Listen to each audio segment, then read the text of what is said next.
Forgot one thing there. Good morning, Rumble Studios. Good morning, Rumble Studios. Good morning, Rumble Studios. On this 09.24.2025. Current time is 06:11 a.m. Eastern Time here in upstate New York. That's the southern tier of upstate New York where I live and reside this morning. Rich Roberts at Fireman Rich here on Rumble, as well as that Fireman Rich over there on X, as you can see right there, X. That's my mainstay for posting on social media feeds. And I'm also over there on a host of other fine social media platforms. Just Google at Fireman Rich. But for the most part, everything, on all the other ones, I post pretty much the important stuff like this broadcast and links to good stuff on all the other ones. At Fireman Rich, on Google, and you'll see what I'm where I'm at, what I'm doing and stuff. But primarily, if you want to see what I'm doing, just check at Fireman Rich and the like. Glad to have you all here. It is a Wednesday here in the southern tier of upstate New York, where I live and reside. This Wednesday morning, hump day. We're working towards the weekend, and we're halfway through. And weather-wise, we got a little rain here going last yesterday and today. We need the rain, and that's a good thing. So we're on our last week of September, and we're in autumn. It's fall, and as far as that goes, and the days have been pleasant. I went for a walk yesterday in the rain a little bit. It was drizzling a bit. Good morning, good morning, Tony. Good morning. Salute to you, my friend. Checking out on the YouTube side. He's on the Rumble side. Salute to you. Hashtag positive start to the day. Hashtag PSTTD. Tony says good morning to the missus. There we go. Good morning from the missus here, Tony. And glad to have that. Let's check. You can see that we're on 7 platforms, and one of those is Facebook. The number will come up there. We won't get the comments, and we won't get the comments from X, or we'll get a number from Facebook. All these top ones will get numbers. The bottom 2 we won't, and that's X and Kick. We're on 7 platforms, a network of 7 platforms, as I'd like to call it.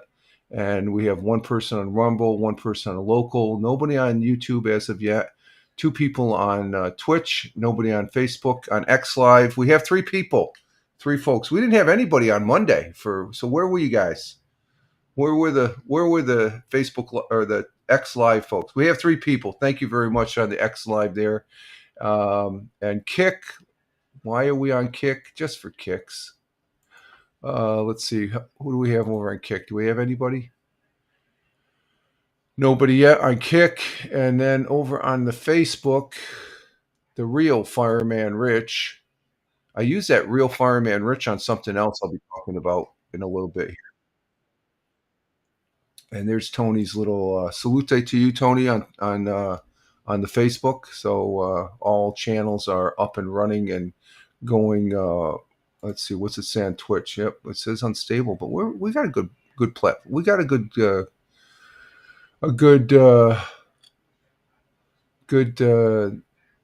live stream going. The real Fireman Rich.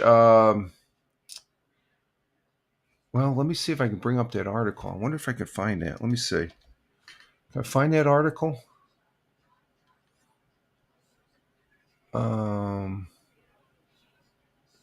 When was that? That was yesterday. That's this morning. Okay, so it's yesterday. There's NFL. That's not it. It pretty much was a Fox.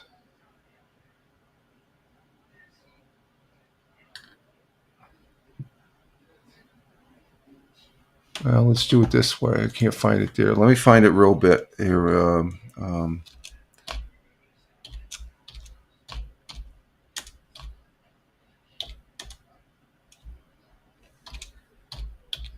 I'm looking for a particular article,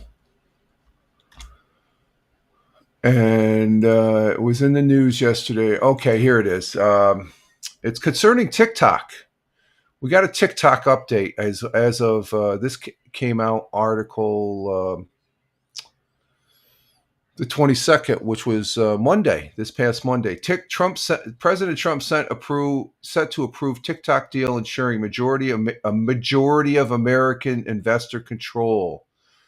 The deal establishes a new base joint venture with current TikTok parent company ByteDance holding less than 20% of stock. So they're going to be complying with the law, which means I'm going to be on TikTok, folks. I don't think in what capacity. I was playing around with what it came down. I was playing around with TikTok yesterday after the Mixcloud broadcast of the Tioga Radio Show. But President Donald Trump is expected to approve a proposal deal this week that would ensure TikTok in the United States is a majority owned by American investors and keep user data. That's the key thing. Keep user data in a trusted cloud in the United States, a senior White House official stated. The White House official said that under the new deal, U.S. operation will be run by the new joint venture company with the current parent company ByteDance holding less than 20%. So I was going to go over this full article over there on. I didn't broadcast last night. Hello America. I was too tired.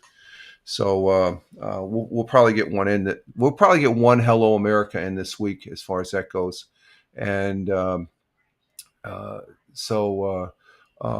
I was playing around with TikTok and I liked it. It's okay. I have a private TikTok page right now, and I probably won't use that. It'll probably be, and I locked it down. It's because somebody already has Fireman Rich, so I put the real Fireman Rich on TikTok. And I don't know what I might just use that as a side thing, just to play around with. I'm not too apt of. It's still private, both accounts, and I'm not sure if I really want to lock it or open it up because it's just an onslaught. I saw that you have to have 1,000 followers before you can get the URL and the stream key. And I'd like to change. If I did get it, I would change out Kick with TikTok maybe. But I like being on Kick too, so TikTok can wait. But I'll probably end up being on. Play around more on TikTok as far as that goes, and on various things. I like being here on Rumble, so I don't know if I'm going to be using TikTok that much, but that's good. Not good news for the people on TikTok. It's still around, and thanks to President Donald J. Trump, as far as giving those executive orders to keep it in function, and the deal is going to be made. He's the art of the deal. We do have the morning coffee. I forgot to mention this. This is the deal right here, folks. The coffee. Good stuff. Very good stuff. And it's good to have it on the in the morning. It gets me going, man. This is could I do without it if I had to? But if it's there, I'm going to drink it. It's good stuff. Good stuff. So the TikTok thing is, it looks like, I guess it's going to be an executive order because there is an actual law saying that if the TikTok doesn't comply, they'll get booted and stuff like that. But the executive order can keep that at bay, and it's been keeping TikTok alive. So for all you folks out there, let's give President Trump a thank you for keeping TikTok alive via executive order. Of course, I think he says that TikTok helped him get elected. So, but he understands small businesses that are, there's a lot of people that do earn money from TikTok and stuff like that. So, he's not one to squash businesses and stuff like that. So, so that's a good thing. That's a good thing. I didn't think it was going to happen, but it is going to happen, and I'm on board with that. So now, whether I open my TikTok, I don't know. It's just there's so much going on right here on Rumble as far as that goes, and I do like Rumble Studios that Rumble provides, and also, and I got to kick myself in the ass to start doing some gaming here. I haven't done any gaming in a while. I've been looking at the games here offline, but I have not been doing any gaming and stuff, and I need to be doing some of that. But it's turned fall. It's dark out right now. By the time after dinner, the sun's already gone down, and I'm like, I just lose all my energy. Maybe I should drink some coffee late in the afternoon and stuff like that. So, but let's see. Currently, yeah, it's still dark out. Jeez, Louise. Um, let's see. Currently, our temperature here in the southern tier of upstate New York, it was 66. It dropped down to 65. It has been wet. It has been wet here, but our current temperature is 65 degrees Fahrenheit, and uh, which isn't that bad. It's not that bad. 65. That's 18 degrees Celsius. I could tell it's not. It doesn't feel cold. Actually, it's warmer in here. It's 74 in the house, so I had to take the hoodie off. I was a little bit warm, so it's quite warm in the house. But 65 degrees Fahrenheit outside, and 18. That's 18 degrees Celsius, and it's wet. Of course, been raining off. It's just drizzling. Like it's not really It's just a steady. Um, Cloudy today, high near 75 degrees Fahrenheit. Winds light and variable. Probably dry things off. We've been needing the rain though. It's been quite dry, and I know the lawn will appreciate because I've been getting some brown spots there on the grass. Sun will be rising this morning at 06:56, which is in about 43 minutes. It's 6:23 right now, so 43 minutes the sun will be rising out there. See, that's what I'm saying. We're up before the sun now. Where the other during the summer, the sun was already up when I was coming on. So 6:56 a.m. the sun will be rising, and here in the southern tier of upstate New York, and it'll be setting at 7:01 p.m. later this evening, and as far as that goes. And our world times and temperatures as I speak, starting in Honolulu, Hawaii at 12:23 a.m. We have I forgot to bring up the sports here. I just noticed that the tabs. Honolulu, Hawaii at 12:24 a.m. Clear skies, 75 degrees Fahrenheit. Phoenix, Arizona at 3:24 a.m. Clear skies, 88 degrees Fahrenheit.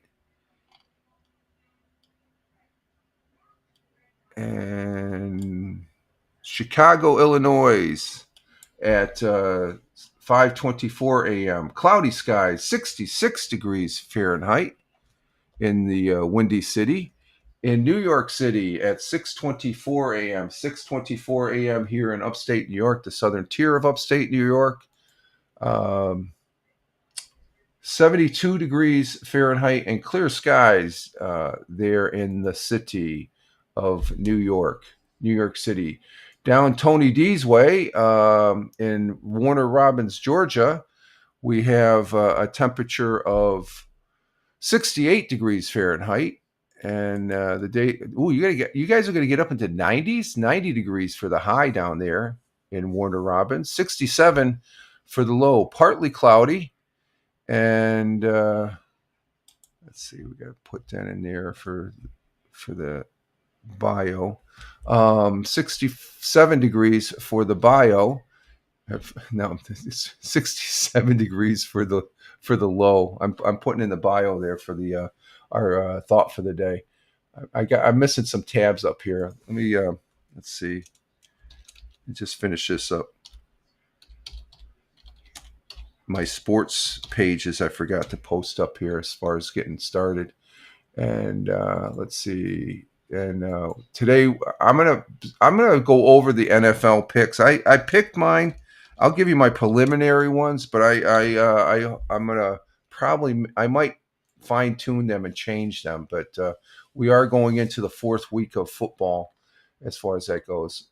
Let's see, going across the pond for the world times and temperatures. London, England at 11:26 a.m. Sunny and clear in London, 59 degrees Fahrenheit. In Milan, Italia, manja, manja, manja. It's lunchtime in Milan, as I like to say. Milan is a beautiful city, folks. I've been there. It's a gorgeous city. And didn't spend enough time there. I ran the Strada Milano. It's a half marathon there years back. Gorgeous city to run the streets of Milan.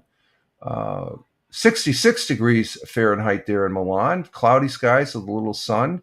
Skipping over to Kuala Lumpur, Malaysia at 6:26 p.m. Sunny and clear in Kuala Lumpur. 90 degrees Fahrenheit. It's warm there. In Tokyo, Japan at 7:26 p.m. in the evening. Clear skies in Tokyo. 73 degrees Fahrenheit. Down under on the great continent and great country of Australia, great friends and allies to the United States of America. We do appreciate that. Australia. In Melbourne at 8:27 p.m., it is cloudy skies, 55 degrees Fahrenheit. And in Sydney, Australia at 8:27 p.m., clear skies, 63 degrees Fahrenheit. And those are our world times and temperatures as I speak. And we do have a thought for today, and that is from Buddha, the great Buddha, most commonly referred to as Buddha. I can't pronounce his name. The real name is what's. Anyway, Buddha was a wandering religious teacher who lived in South Asia. And during the 6th and 5th century BC, and founded Buddhism. And his quote, and our thought, and what year? They don't have any years on him, so it was in BC. Passed away in He passed away in India. Wow. Okay. 6th and 5th century BC. So that's a long time ago, folks. A long time ago. So here's his quote and our thought. Thousands of candles can be lighted from a single candle, and the life of the candle will not be shortened. Happiness never decreases by being shared. So what's my takeaway? It's good to share things, folks. It's good to pass on things, and you could be that one person that gets a lot of people. And the correlation to that is this past Sunday, they had the memorial for Charlie Kirk, sort of a thing. He's a Christian, and this is a Buddha quote, a quote from Buddha. But he was one candle that has lit the candles of many other candles. So happiness will never decrease by Charlie Kirk's sharing. So I thought that was appropriate. I guess when I first read that this morning, I was like, whoa, that one just came to the forefront. So basically, the meaning that spreading knowledge and inspiration or love through acts of generosity does not diminish the source of that goodness, but rather multiplies it and benefits everyone involved. It benefits everyone. And in Charlie Kirk's case, it's the light that's blotting out the darkness. Even though the tragedy of him being assassinated, that was a dark moment. But what he was able to share in his 31 years of life, and he's a good man, a very good man. And despite anybody that says, nobody can tell me any differently, because it's just words, especially from our politicians who are they're hypocrites. I'll just call it like that, hypocrites. And some of them don't even know their own history as far as that goes. So, but the thing is, here in America, the average American, their attention span is very small. And I know that firsthand, because sometimes I can't even remember what I had for dinner yesterday. What did we have for dinner yesterday? Oh, we had pasta. So I guess we have politicians that take advantage of that. And they repeat, when they repeat things, repeat, it gets brainwash. And that's what I've seen most commonly across the board as far as that goes. And people get programmed, such as the killer of Charlie Kirk's. I think he was programmed. Short span of time to get the great kid growing up, good family and stuff like that, turned, influenced, brainwashed. Common sense and just basic decency. You don't kill your fellow human being. And if you have differences and stuff like that, anybody that's again, I'm just not going to get on the soapbox, but I have to say this: anybody that's celebrating, laughing, or whatever on that death or anybody else's death, you're a moron as far as that goes, as far as I'm concerned. So we'll just leave that at that. It's just, I should have done Hello America last night. And Hello America is a program I started. We'll probably have one sometime this week. It's a Rumble only program, so I don't really get anybody on there. I do get the replays on the broadcast, which I do thank the folks that are over. You have to watch it on Rumble, and Rumble is a good platform for me to do that. I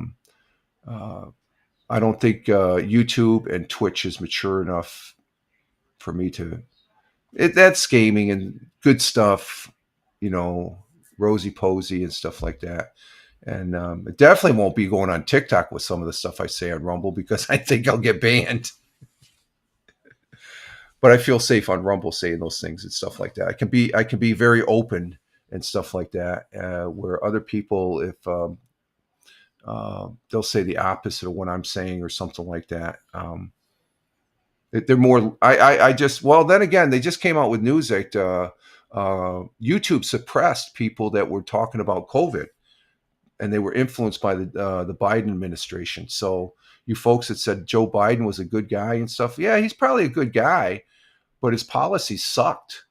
And and they talk about Kimmel, who acted, I guess he's on last night on some of the ABC channels, but the Sinclair and Nexstar affiliates, which is one here in Elmira, they did not broadcast it.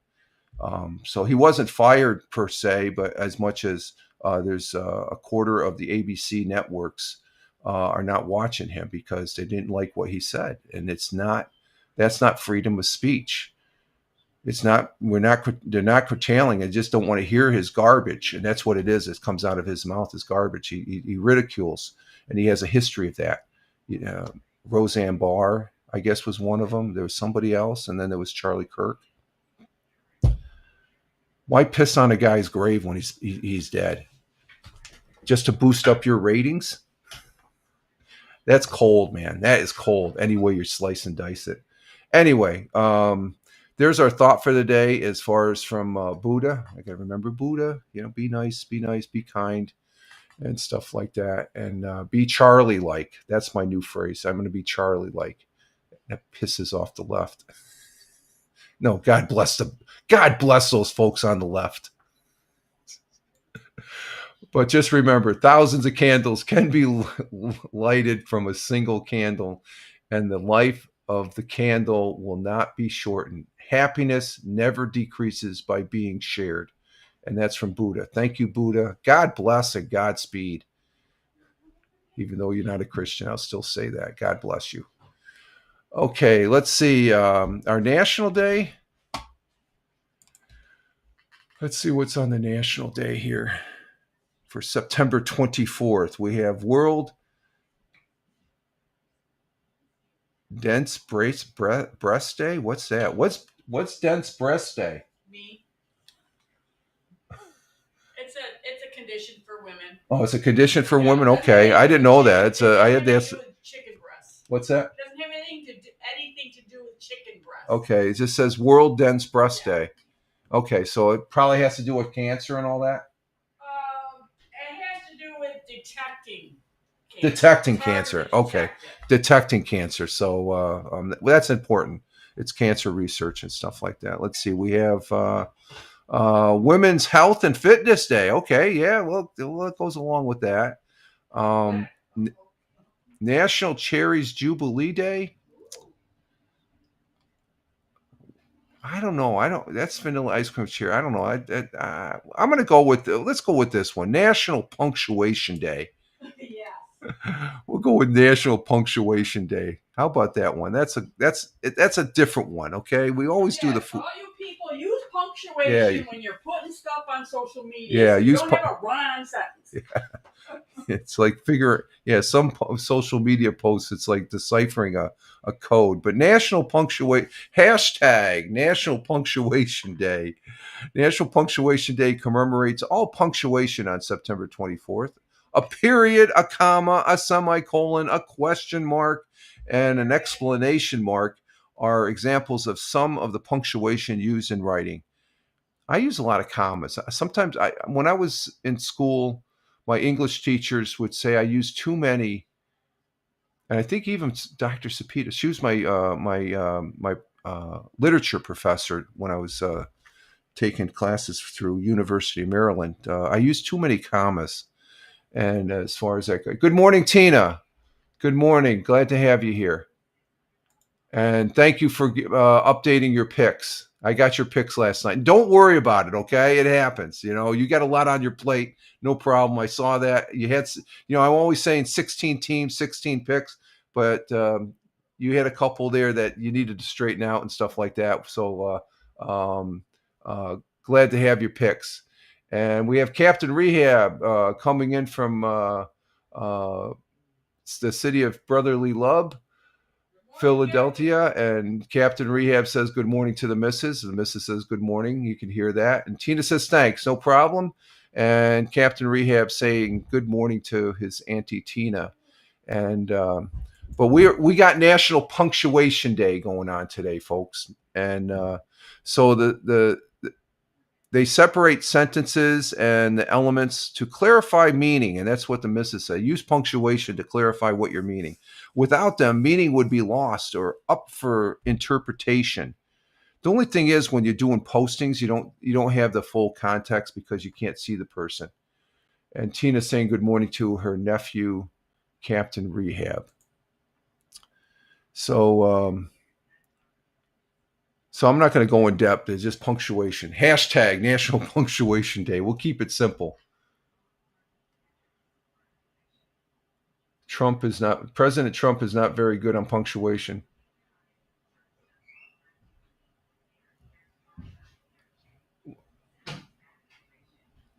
I never noticed. I see a lot of his. I'm on Truth Social, so I see a lot of his posts. His posts are clear. I would disagree with that, Captain Rehab. In his tweets, I don't. No, I've never experienced. Now my postings on X and Truth Social, Facebook, and all those other ones. So that could be. And Tina says, I just woke up, not awake. Okay, Tina, get your coffee in you. We got the coffee going. I thought he spoke pretty eloquently at the United Nations yesterday and stuff like that. He's calling out the United Nations. I'm not a fan of the United Nations, folks. Not a fan. They're a do-nothing organization, almost similar to the European Union, that they're more concerned about getting cheap oil from Russia, and they don't realize they're supporting Russia's war effort against a European country. It's a simple. It's a simple common sense. Yeah, I think it is a sham too. I visited that when I was a kid with my father. I actually sent a postcard from the UN. Technically, when you're on the UN, you're not on U.S. soil. So I didn't realize that. It was the first time I was out of the country. I was at the UN, and there's a family connection to the UN. The big emblem back there. The story goes, my grandfather's the one that suggested that back in the day when they built the UN. They put the UN emblem on the back there. I think they were going to put something else or something like that. That's what I was told, as far as that goes. But I'm not a fan of the UN. It has a good purpose and stuff like that, but it's just all the countries that are there. They're all anti-American, and I think it was pretty good that Trump called them out, especially on the climate change. It's a sham. You don't hear anything talking about climate change anymore because it's the biggest sham there is. as far as that goes. Studies have shown, and President Trump has stated that we've reduced our carbon emissions greatly, where other countries have not. Theirs have actually gone up. So who's really doing something for the environment when you look at it? When you look at all the data's there, folks. It's there. I've talked about it over there on the audio podcast on Tuesdays and Thursdays on Spotify. Let's see. One of my college buddies' dads is an ambassador for a foreign nation. Oh, is he? Okay. Um, and yeah, China and India increase carbon emissions. Well, they've always has been. They're the two they're the two biggest polluters as far as that goes. So, and Europe, even Europe's their carbon emissions have gone up slightly. They're not as low as what they should be, and they're buying oil. Here's the oxymoron. They advocated in the Paris Accords. Oh, we got to do the windmills and solar. They're buying all this oil from Russia. What happened to the windmills? What happened to, you have them. They don't. They're good. Don't get me wrong. I'm not anti windmill or solar, especially solar. You can have that to supplement fossil fuels. It's going to be it's not going to be in our lifetime that we're going to see zero fossil fuels, folks. We have enough fossil fuels to last us for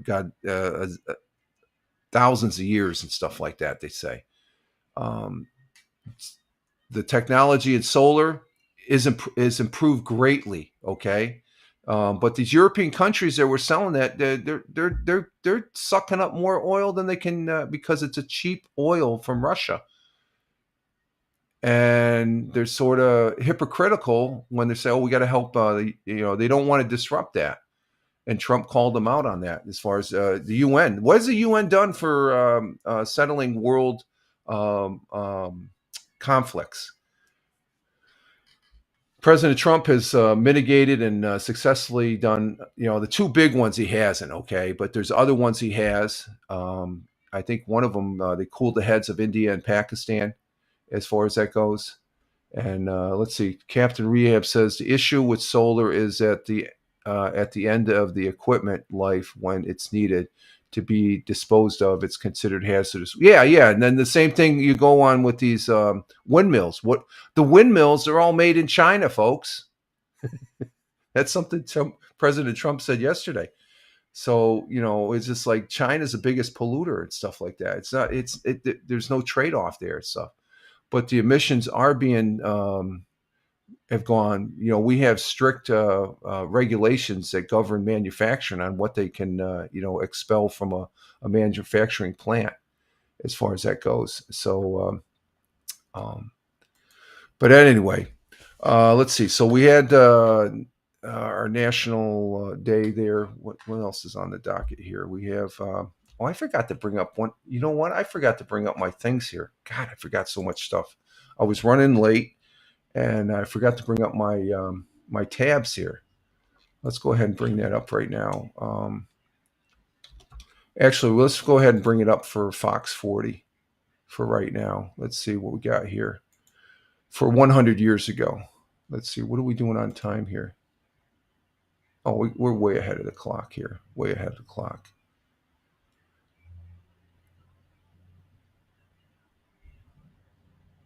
Let's see, before I get to 100 years, I did do the Mixcloud broadcast yesterday on the Tioga Radio Show on Mixcloud, and I do that every other Tuesday. So yesterday was the second Tuesday of this month that we done, and we had fun doing that. It's sort of a short notice. Where is that? Oh, there it is. And that's where I present 8 songs. And okay, what happened here? Oh, wow. We don't have, you know what, folks? Sorry to say, we don't have a video. I got to read the 100 years ago. Okay. But the Tioga Radio Show we had yesterday. Let's see. Is that going to come up?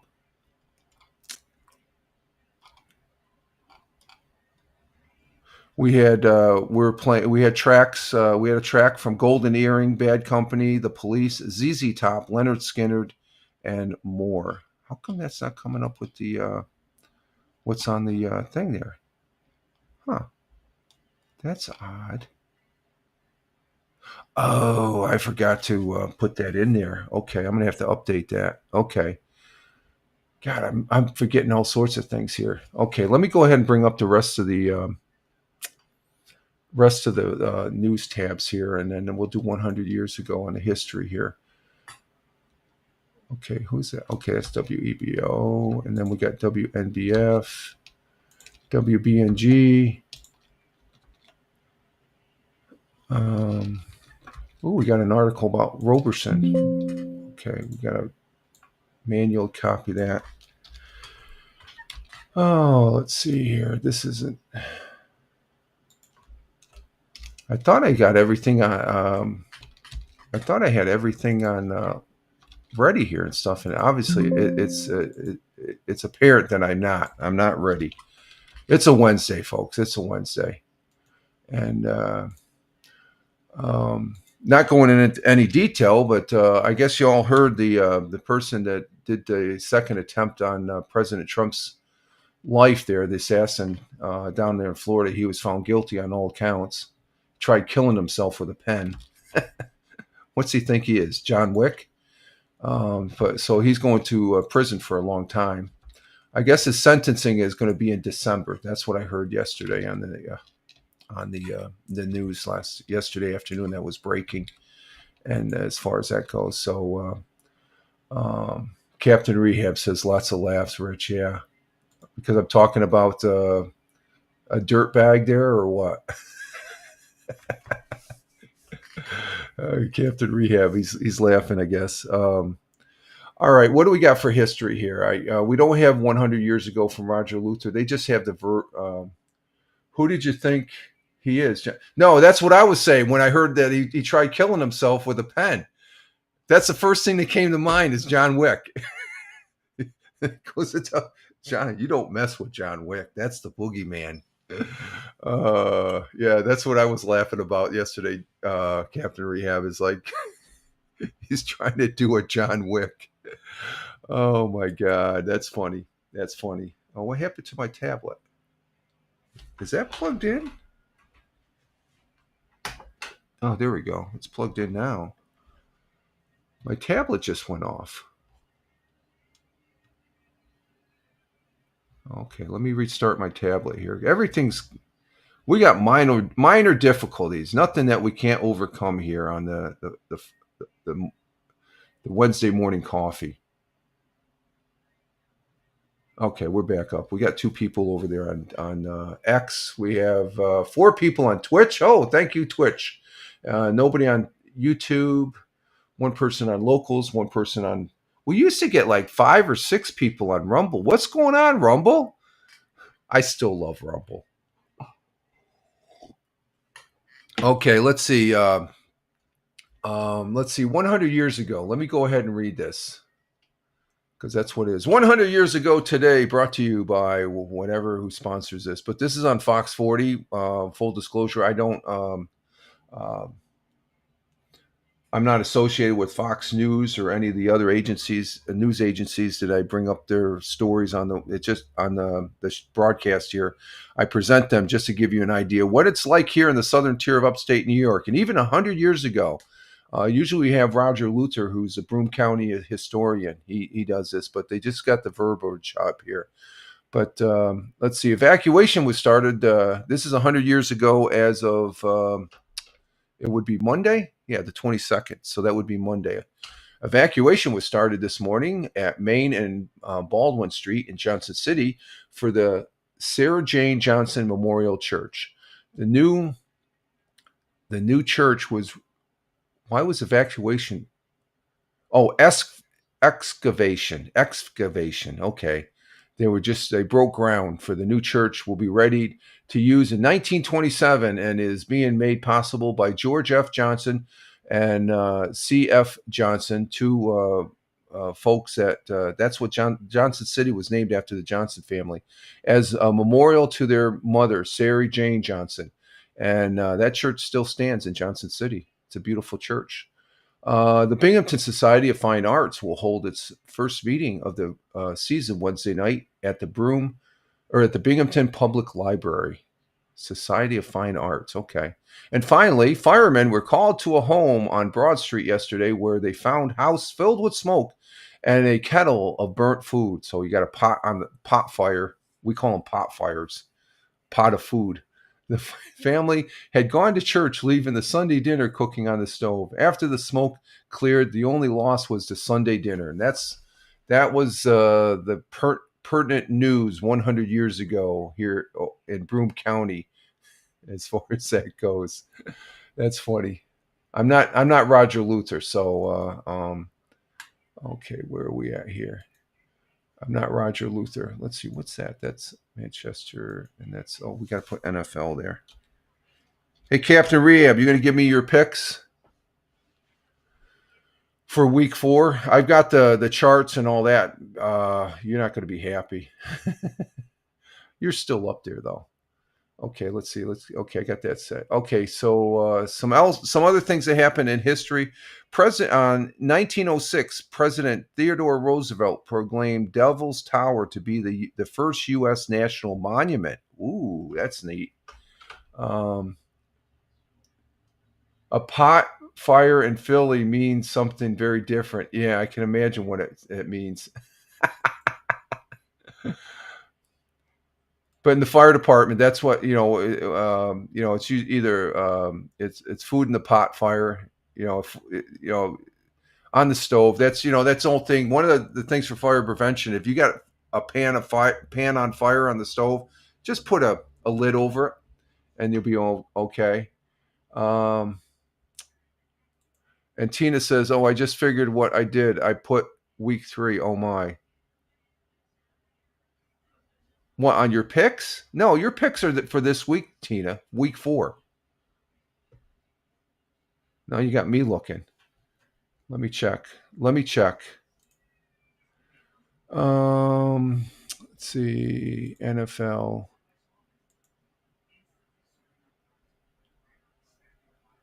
Yeah, Miami and Buffalo. Oh shoot! Don't tell me those didn't stick. Oh my god! Oh man! Didn't I save that?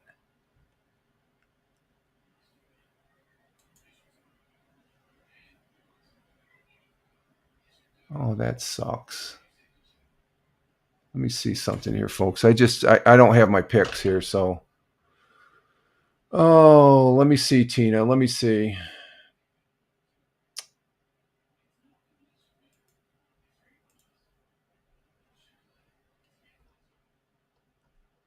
Let me check here. We got anything? No. I'm going to have to go through it again here. Well, let me check here. Hang on for a minute.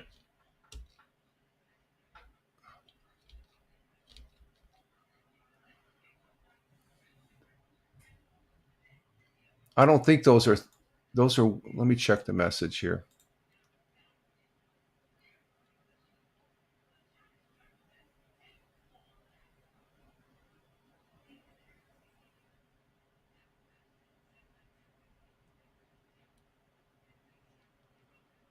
I'm going to have to check. I just looked at the file. The file is all messed up here for the football. The picks I made last night, they're not in the file. What the hell happened here? I forgot to save it. That's what happened. I have to redo this all again. Oh shit. Okay. All right. Well, that's something I'm going to have to do today. Let me see something here, folks. Let me just check one more thing here as far as let's see if I updated the chart. Let's see if I saved the chart. Win-loss chart. Okay, I do have the results for the weekend at least. Okay, so I do have that chart.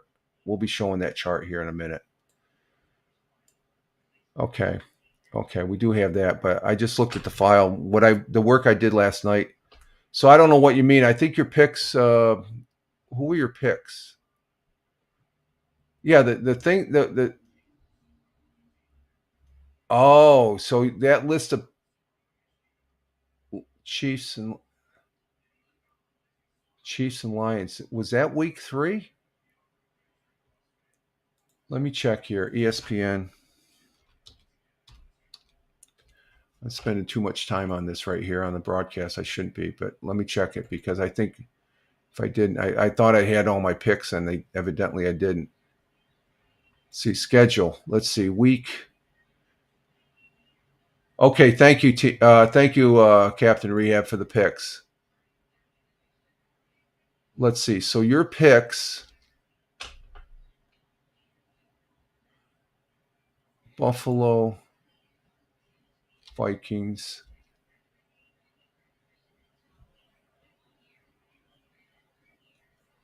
Buffalo and Vikings. So what you're saying, Tina, the picks you gave me were your week 3.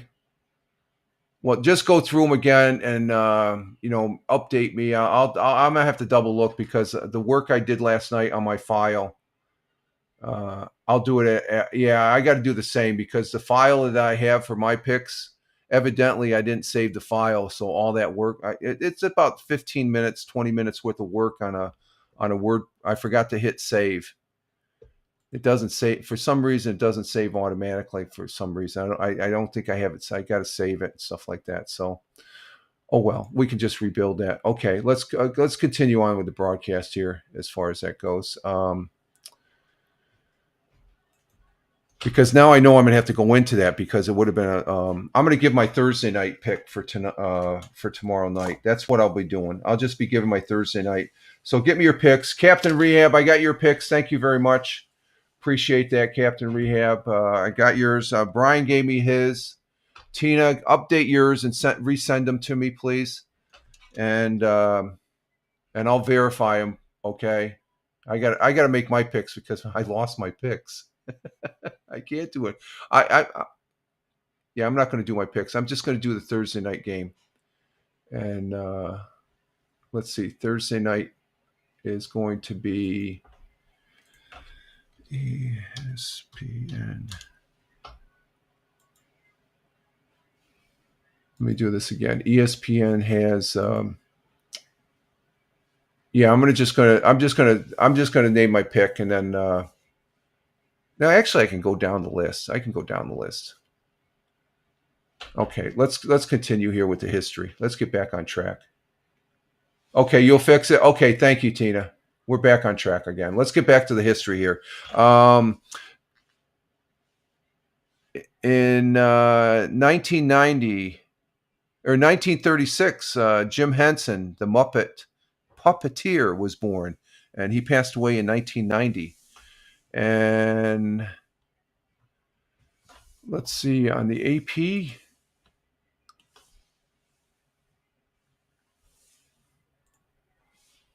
Okay, let's see. We got those. Did I put those in for Captain Rehab? Yeah. Okay, Captain Rehab. We got yours. Actually, I can make my picks. I'm going to make my picks when we go to football. I can make my picks. I just. I will do my picks today, folks. I can do that. I can make my picks. Captain Rehab gave me his picks. I can do my picks tonight or today. Okay, let's see. On history, in 1789, President George Washington signed a judicial act establishing America's federal courts and creating the post of Attorney General. And let's see. In 1957, the Los Angeles-bound Brooklyn Dodgers played their last game at Ebbets Field, defeating the Pittsburgh Pirates 2-0. Yeah, I've been told that, Captain Rehab, that that individual sounds sort of like, but I'm not going to say it here. In 1960, the USS Enterprise, a great naval ship during World War II, Oh no, this is the updated one. The U.S. Enterprise, the first nuclear aircraft carrier, was launched at Newport uh, News, Virginia. So that was the USS Enterprise. Did the USS Enterprise sink? I think, or was that the Lexington? It was the Lexington. Okay, yeah, it was the Lexington at Midway. I think it. Let's see, what else do we have? I think that's it for history, folks. So we're good there. Um, let's go ahead and talk about baseball. We'll go right into the sports here. We'll get the sports out, and then let's see what are we doing for time here. Oh yeah, we got time for sports. Let's go ahead and do sports here. We're moving into the sports section here, folks. So for baseball, let's see. That's Sunday. We did Sunday. We did Monday. There was nobody playing really. Okay, just 3 games. Last night, the Captain Rehab's Philadelphia Phillies lost to the Marlins 6-5. The New York Yankees beat the White Sox 3-2, and the New York Mets beat the Chicago Cubs 9-7. Tonight's gameplay will be we have the Phillies and Marlins again down there in Philly. Yankees and White Sox down at Yankee Stadium, and Mets are out there in Chicago playing the Cubs tonight at 8:05. And tomorrow for Thursday night, if you're not watching Thursday night football, Phillies and Marlins tomorrow night, and Yankees and White Sox, and Mets and Cubs. And we'll update on Friday's broadcast of the Morning Coffee. There is a Manchester City is playing in the EFL Cup today. They won last week. This is the EFL Cup. They're playing Huddersfield. What is Huddersfield? This is the third round, and then they play this Sunday. Who are they? Oh no, they play Saturday. Saturday they play. Okay, they play in the Premier League. So there's two soccer games. One is for the European Football League Cup today at 2:45 p.m. I will be watching that, and then they play this Saturday, where they're not doing too good in the Premier League. Schwalberry hit another home run last night. So how many does that give him, Captain Rehab? Does he have the league lead? Oh, let's see. In football now. Okay, these are the games, folks. These are the games, and I'm going to make my picks. We got Seattle at Arizona. I am going to pick Seattle. Minnesota at Pittsburgh. I'm picking Minnesota. Washington at Atlanta. I am picking Atlanta. Buffalo going into playing New Orleans up there in Orchard Park. I'm picking Buffalo. Detroit and Cleveland. I'm picking Detroit. Carolina and New England. I am picking New England. Los Angeles Rams and New York Giants. Well, of course, I'm going to pick the Los Angeles Rams. Philly and Tampa Bay. I'm picking Tampa Bay. Tennessee and Houston. You know what? I'm picking Tennessee. He's at 54. Okay, wow. He could go for the record, I guess, huh? And let's see. We have Big Root Juice. Haunted houses are open soon. Hope to see you there. Yeah, I don't. Not if I see you first. Good morning, Big Juice, coming in from the Buckeye States. Who is it? Cal Raleigh is still ahead of him. So there's a home run. That's interesting. I'm gonna have to start looking at that then. Bring that up during the baseball thing. The home run. Who has the home run lead between that? That's pretty good. What's the record? Let me see. What's the home run record? What is the home run season record?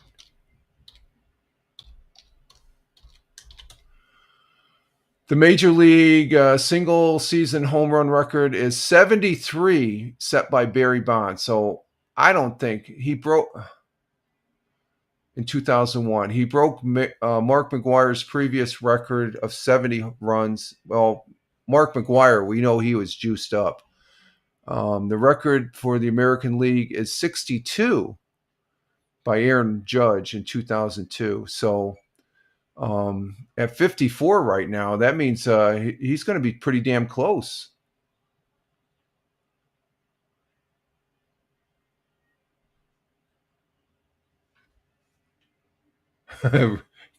Big Juice. Richard gets scared from Shabuzi. Yeah, I don't want to go to the house. I don't want to go to a house with Shabuzi. I'm scared of Shabuzi. Yeah, we'll go with that. Okay.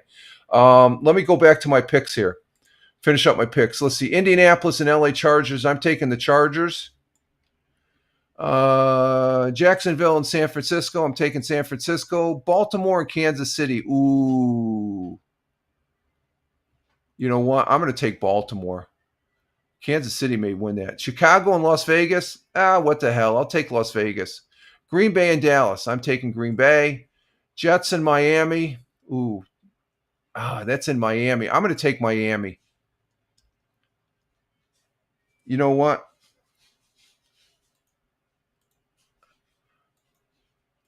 I'm going to take the Jets. I'm going to go with the Jets. I'm going to have faith in the Jets this week. I'm going with the Jets. And then Cincinnati and Denver, I'm taking Cincinnati. Or no, I'm taking Denver. So there's my picks. I picked Seattle, Minnesota, Washington, Buffalo, Detroit, New England, Los Angeles Rams, Philadelphia, Tennessee, Los Angeles Chargers, San Francisco, Baltimore, Las Vegas, Green Bay, New York Jets, who I have more faith in than the Giants, and then Denver. So there's my picks. And I'm sticking by it. Those are the picks I'm picking. So there we have it. So I have Captain Rehab's, I have Brian's, and I have mine. We'll be getting Tony, you're going to be giving me yours? At least give me your Thursday night pick. I'm sending out the DMs again, I guess, to remind people. But there's our football for set up for week 4. Okay, so when we come back, we're going to go into the news. And Tony D's. Let's get the picks there. Okay. All right, folks. We're gonna go ahead and take a break. We're at 1 hour, and I still have some coffee, but I gotta refresh it, get it heated up. Okay. Oh, excuse me. Okay, Tina. See you later. So we're going to take a little break, and we will be back, and we'll go over some local news here. And Tina says bye and love all. She's going over to see Hal. Tell Hal I said hi. I watched his replay yesterday. He's a guy. He's on all. He starts off on TikTok. Goes to every 30 minutes. He's on a different platform. I guess it's working for him. So more power to him. He's using Prism, and Prism you can only live stream one. He should use Rumble. He can multitask and stay on for 2 hours. Oh, wait, then he'll be competing with me. No, I don't care. I could give a rat's ass. And Big Juice saying bye, Tina. Okay, folks, we're going to go ahead and take a little break. Captain Rhea. Yeah, he liked that. I don't give a rat's ass about ratings. As long as I have Captain Rehab and Big Juice in the audience, what the hell, right? I'm just kidding. All right, folks, we'll be right back.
And we're back. We're back here on the Wednesday morning coffee for 09.24.2025 at Rumble Broadcast.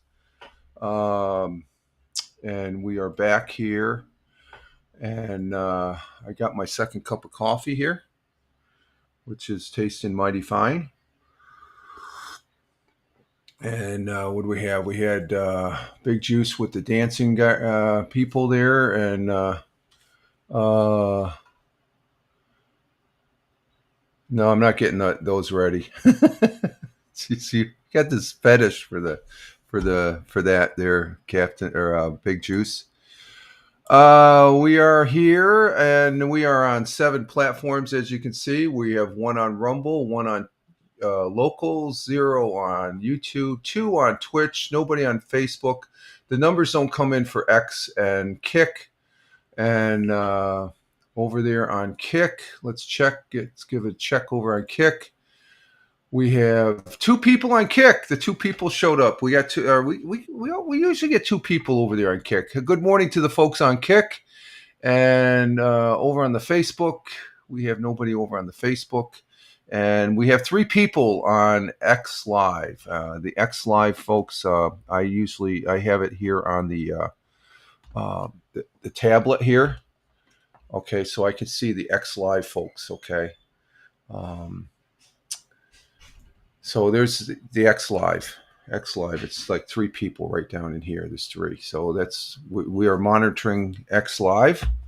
I think you have to follow me to be able to chat. I don't know. I don't know. I still don't understand that chat thing there. But let me see.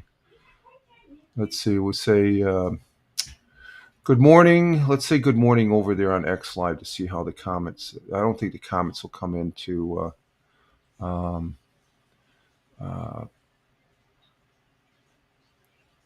Won't come in. Yeah, but I just want to see on here on my tablet what it looks like. It reminds me of X Live. Reminds me of Periscope, folks. Let's see. Good morning, X Live. Let's see.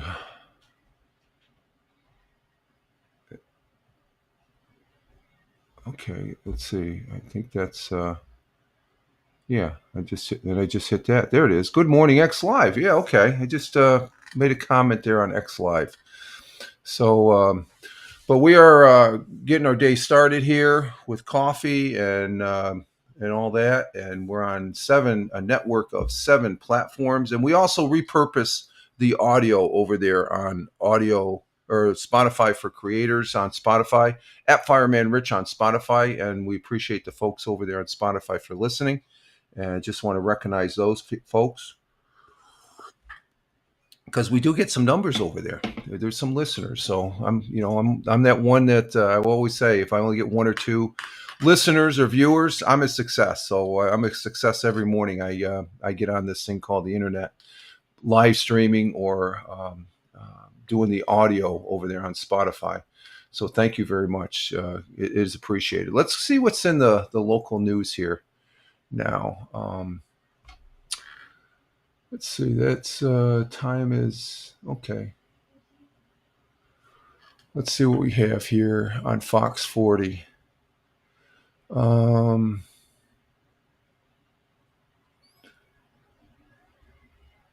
Wow, there's nothing on Fox 40 right out of the gate here.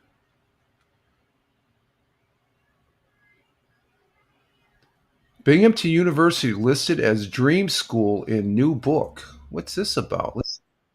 Let's see what this is about here. And Binghamton University is a university here in the southern tier of upstate New York. It's actually in Vestal. It's Vestal and Binghamton, just they're neighbors. The actual university is in Binghamton.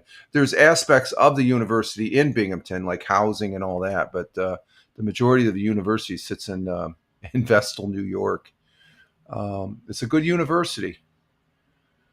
It's a diamond in the rough of universities here in New York State. Okay, let's go ahead and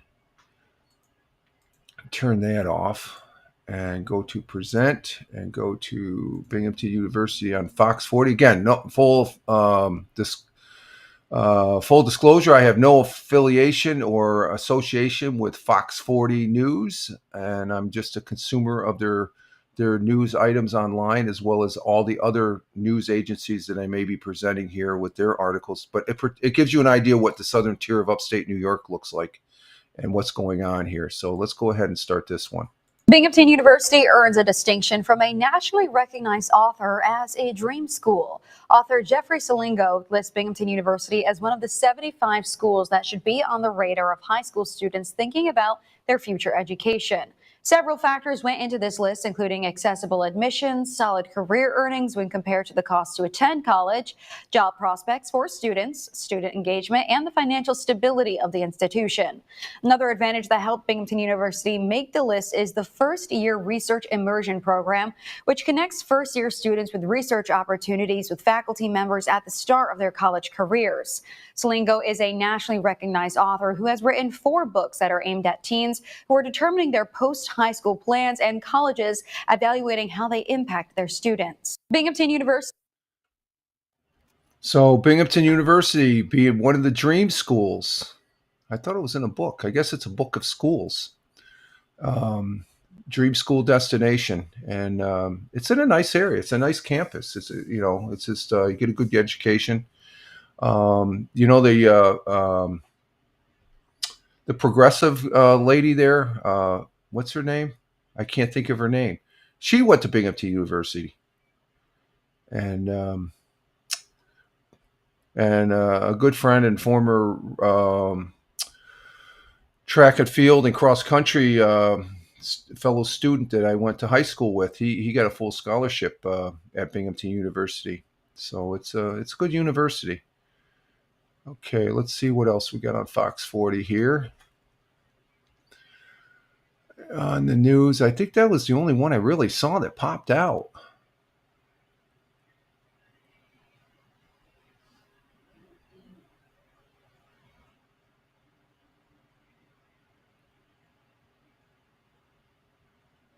Okay. Okay, so that's Fox 40. Let's check out WEBO.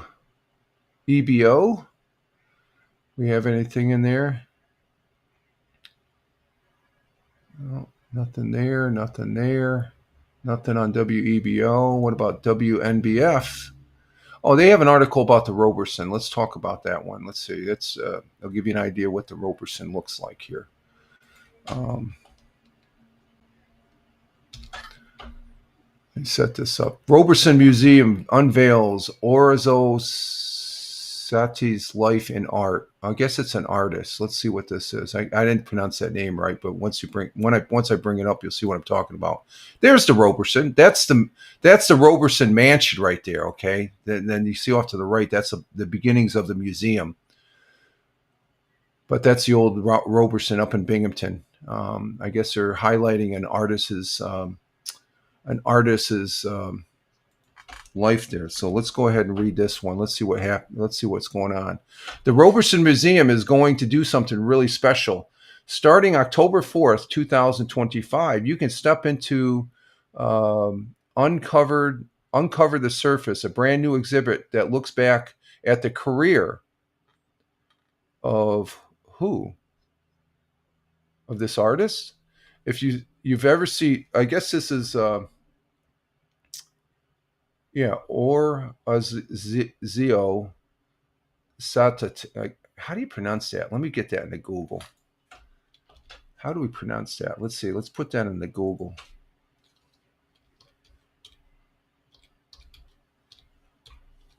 How do you do the proper pronunciation? Let's see.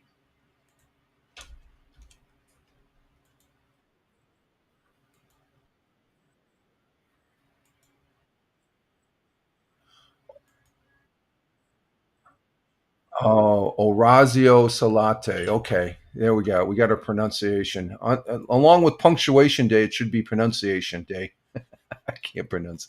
But his, if you've seen his works, the person, and whose works is that?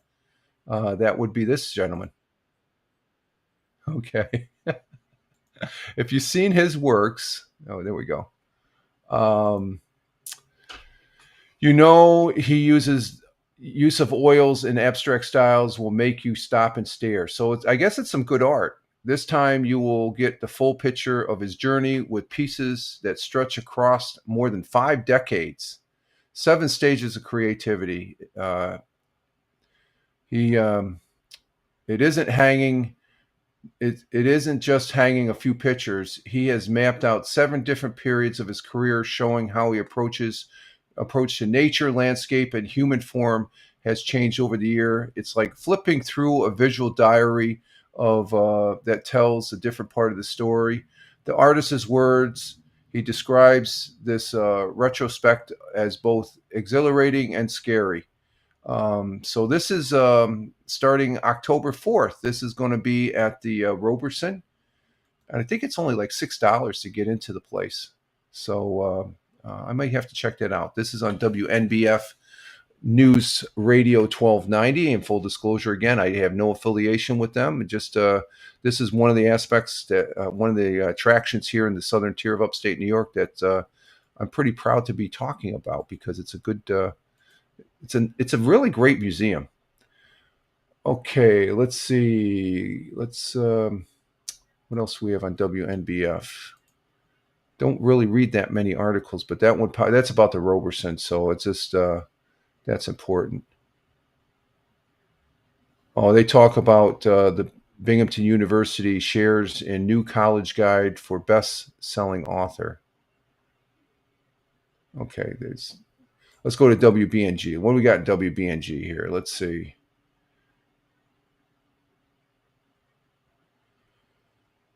Oh, this is interesting. Robert, first in the region, vascular surgery performed at Robert Packer Hospital. That's where I had my surgery done for prostate cancer at this hospital 15 years ago, and that was microsurgery. And this is they're at the state of the art as far as that goes, and I'm pretty much cancer free thus far for 15 years. I had prostate cancer, and I had my prostate removed because it was contained in the prostate. So, and that's what you do. It's when you get the cancer outside your prostate and it travels in your bone marrow, you have all sorts of problems. You have to go to chemo, and that could be that's really hard, chemo and stuff, and it's not a guaranteed. I have had skin cancer up here on the side of my head. I had they took, I jokingly say they took a chunk out of my head, and the missus goes, "Oh, that's why you're more dumb." No, she didn't say that. I just said that. Let's go ahead and see what this article's about, and bring it up here about Robert Packard is a great hospital here in the southern tier of upstate New York. Actually, it's in Pennsylvania. It's right across the border here, but I still consider them part of the southern tier of upstate New York, or part of the southern tier here. So let's see what this one's about. In Bradford County, where a groundbreaking vascular surgery was recently performed at Robert Packer Hospital. 12 News' Daniel Kern learned what new option is available for patients in the area. Robert Packer Hospital announced a recent breakthrough in vascular care in the Twin Tiers. In June, Dr. Amber Hussein performed a first-in-the-region thoracoabdominal multiple branch endoprosthesis, or TAMBI procedure. The TAMBI procedure is the newest and only FDA-approved minimally invasive treatment option for treatment of the visceral aorta, which involves branches that supply the kidneys, the stomach, the liver, and the intestines.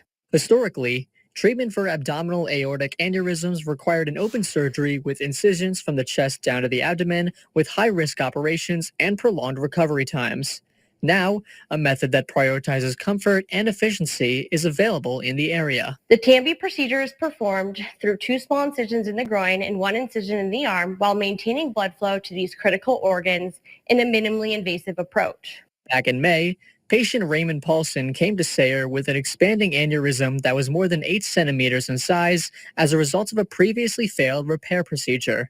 It was a life-threatening condition. At this size, his risk of rupture was over 50% per year, which is a 50% risk of rupture and potentially dying. So it was really important that we fix this. After the roughly 4 to 6 hour procedure, imaging confirmed the complete exclusion of the aneurysm. Paulson then made what doctors call an excellent recovery. It wasn't difficult at all. I mean, afterwards, I didn't have any problems whatsoever, really.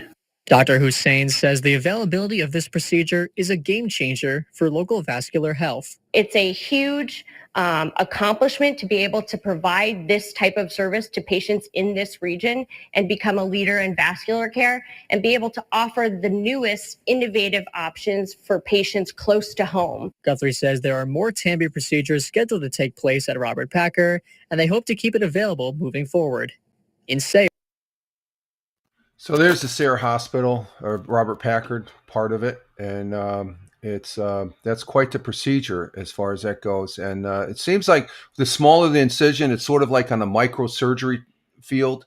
That's what I had. I was 15 years ago. They were just bringing in the microsurgery for prostate cancer, and I have. They went through my belly button, so there's a small incision there, and there was 2 incisions off to the side and 2 incisions further back for drainage of my lungs in the back. But they were small incisions, and the microsurgery, it just I don't know, compared to breaking open your a big incision in front of your chest to open it up and stuff. That's how surgery used to be done. Is a godsend, and so it's. Pretty neat stuff. Robert Packard Hospital, again, it's a state of the art. The one and only operation I had was there, and it was the procedure for my cancer. The remove the prostate for the cancer was like 5 hours I was under. So this thing looks pretty involved as far as a different issue that they're able to be more efficient with the operations and stuff like that, and that's a good thing as far as that goes. And Big Juice says my mom brain aneurysm surgery once long time ago, but they got it early before it did. But that's good. It's all and that's what I can say about my prostate cancer, Captain Big Juice. It was caught beforehand. It was in the prostate, so it's just like get the prostate out. And I've been living a healthy life thus far, cancer-free, as far as that goes. Matter of fact, I've got blood work I got to do tomorrow for my annual check next week, as far as that goes. So it's a pretty important thing. And let's see, Captain Rehab. My goodness, the missus was brash saying that. No, I just made it up. She didn't say that. She probably thought it, but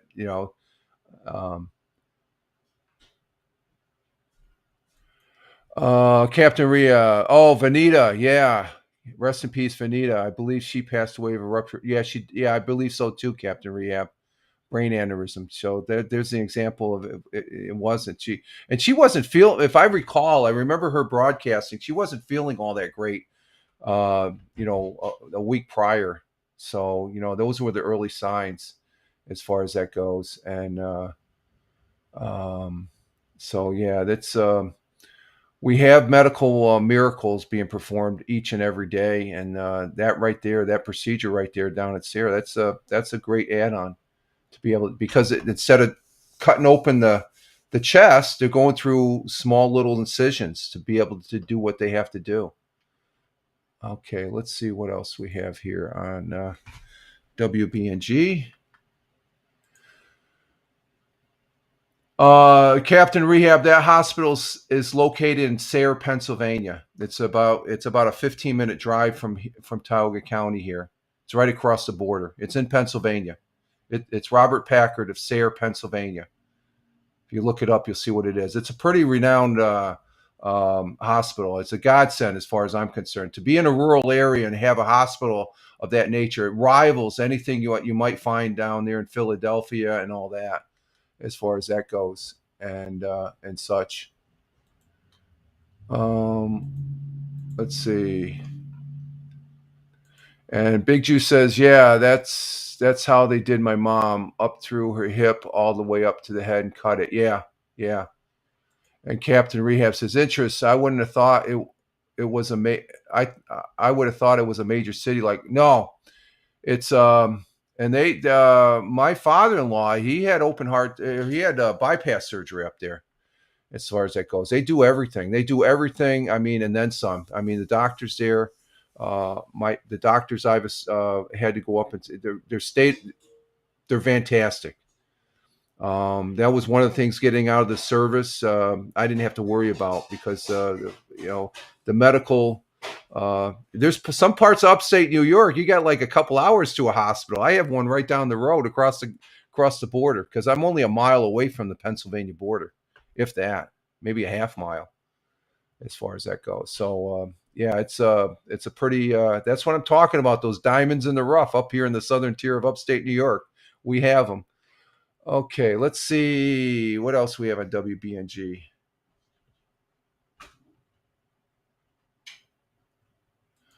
What's this about golf? Let's talk a Ryder Cup course engineered by Cornell researchers. What's that about? Let's see what that's about. The Ryder Cup? Isn't the Ryder Cup over in the UK? Let's see what this one's about, folks. Top golfers from the U.S. and Europe face off for the Ryder Cup this week at Long Island's famed Black Course at Bethpage State Park. Okay. They'll be playing on a public course renowned for its sustainability and engineered by Cornell researchers. The Black Course is one of 23 state park courses and 18 facilities that have benefited from the Cornell Turfgrass Program's 25-year partnership with the New York State Office of Parks, Recreation, and Historic Preservation to deliver environmentally responsible practices. Our long-term relationship has allowed them to trust, not relying on as much chemical pesticides, not relying on as much nutrients, not relying on as much energy-intensive practices, creating more reduced mowing areas. State park superintendents follow best management practices, a set of science-based standards co-authored by Cornell and the New York Golf Course Foundation. Additionally, they collaborate with Cornell Cooperative Extension research specialists on a number of topics. So there we have the golf, as far as that goes, from Cornell. And Captain Rehab says, wow, PJ event at a public, I guess so, if it meets the standard there, as far as that goes. There go Rich playing golf. No, I walk on the golf course. And, speaking of which, I forgot. We forgot to present the overall for football. I got to bring up that chart. I just got a notice here. Let me bring that chart up here, folks.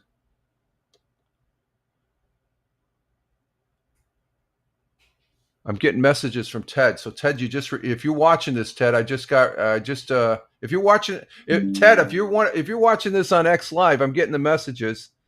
So we have 4 people on X Live. So let me bring this up. This is the oh shoot, what the hell we're doing here? Let me our overall for win losses. Let me go ahead and bring that up.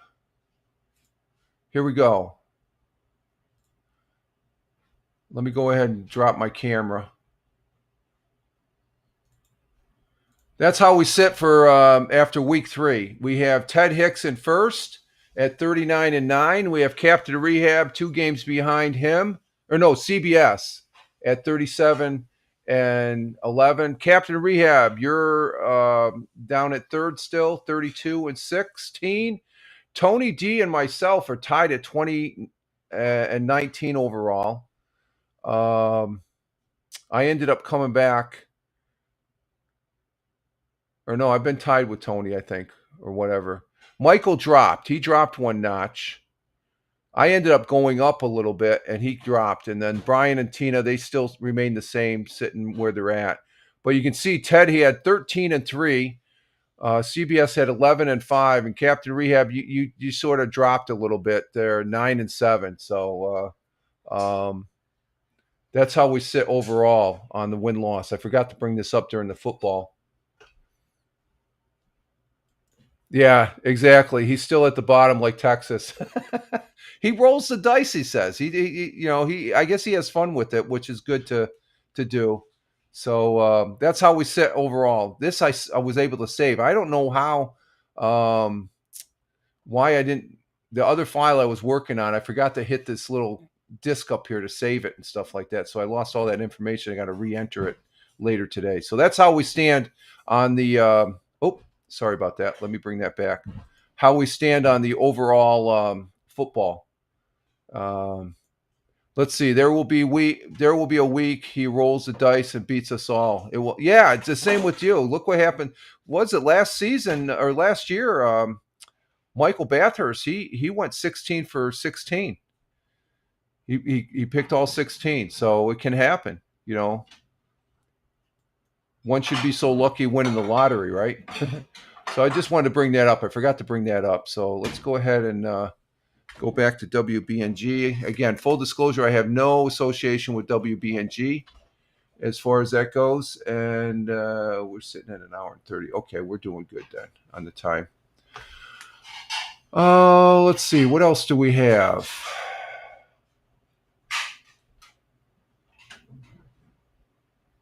And I think that's it for WBNG. Yeah, the missus with the dishes. You're hearing the dishes here. Oh, yep. Let's see. They got the same articles on the whale. Channel 34. And Captain Rehab's laughing. Let's go ahead and we're talking about some football. Let's go ahead and bring on channel 34. The Binghamton Rumble Ponies force a game 3 in the Eastern League Championship Series, top Erie. So this is minor league baseball. Let's go ahead and bring this one up. As far as the Rumble Ponies, they're a team here in the southern tier of upstate New York. They're a Mets affiliate minor league team. And let's go ahead and see what this one is. Go shut that down and bring this up. Well, the Eastern League Championship Series continued tonight, where the Binghamton Rumble Ponies trailed the Erie Seawolves 1-0 in the best-of-3 series. Tonight would be their final game of their season with a loss, but they would move on to tomorrow, where the Rumble Ponies win. Ponies on the road in Erie looking to keep their championship hopes alive against the Seawolves. All square in the third until Jacob Reimer blasts one out to left. It's carrying, and it'll go off the wall. Wyatt Young, he'll come home around third to score, and that makes it 1-0. Bing. In the bottom half of the inning, Jose Brasino, he sharply hits one to second. It's picked by Young, who gets the force at second, but John Peck, he comes in from third to tie it. Still tied in the sixth until Erie looks to change that. Theron Lorenzo, he gets a hold of one. That ball's gone out into center. Nothing A.J. Ewing can do. It's 2-1 Wolves. In the seventh, with the bases loaded, it's going to be a walk. And Chris Suero, he'll walk his way home to make it a tie ball game. He comes home from third. Now it's 2-2. And in the same frame, Ewing, he hits a chopper through the hole in the left infield. JT Schwartz is able to make his way home. Ponies, they're out in front. Still in the seventh, it's Reimer, able to put it where the defense ain't. And that scores William Lugo. Go, and Ponies, Young will go. come home behind him as well. The Seawolves, they would try to surge late, but the Ponies take down Erie and will head off to game 3, still at UPM. So they're still fighting in the Eastern League Championship Series there for the Rumble Ponies against the Erie Seawolves. I have yet to go to one of their baseball games, but they're a Met affiliated team, the Rumble Ponies. They're a good team. The current manager of the New York Mets, he managed the Rumble Ponies before he went down to the Mets, the big leagues for the Mets as far as that goes. So there's been quite a few ball players that come out of the Binghamton affiliate for the New York Mets. So that's a good story. Again, another diamond in the rough, the Rumble Ponies there. Okay, on channel 34. Let's see, channel 34.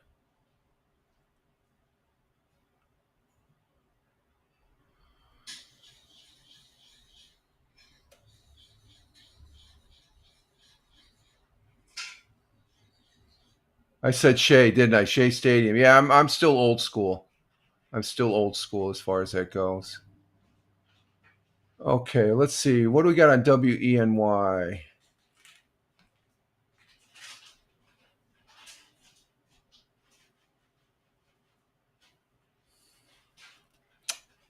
And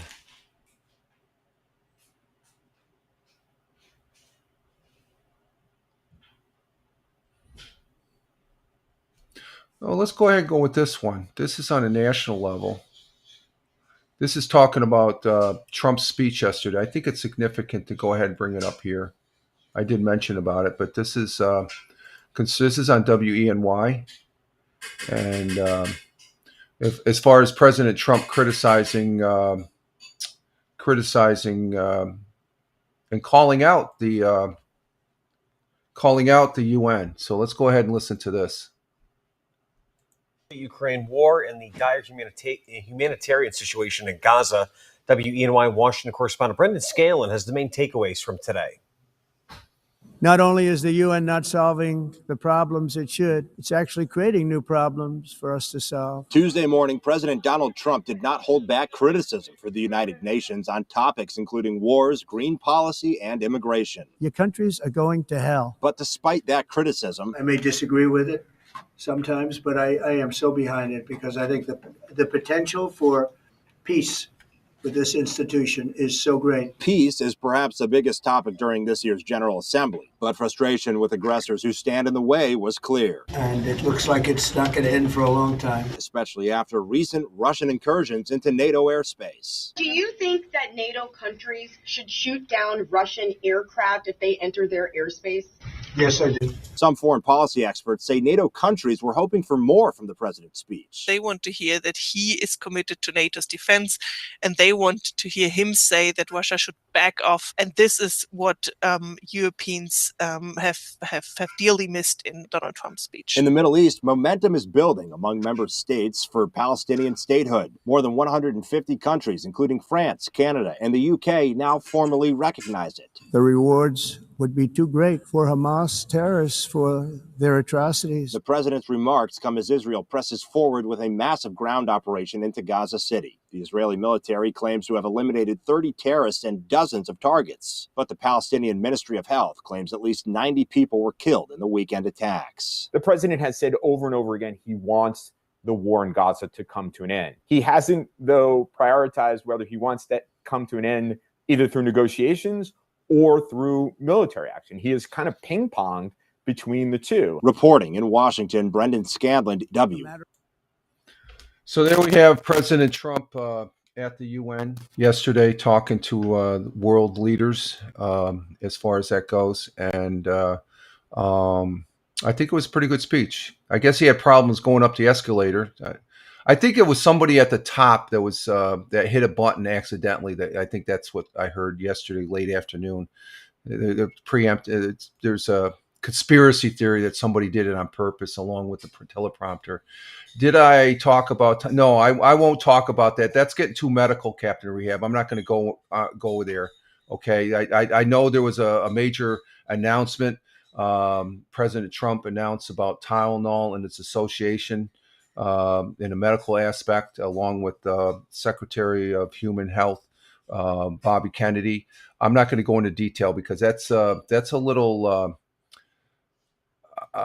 that's more medical than I want to talk about on this broadcast. So I hope you understand that. It's just like I think it's interesting. I've read the article and stuff like that, but I'm not going to. There's some people that are not. How can I put this nicely? I guess so I don't be jumping on a soapbox here.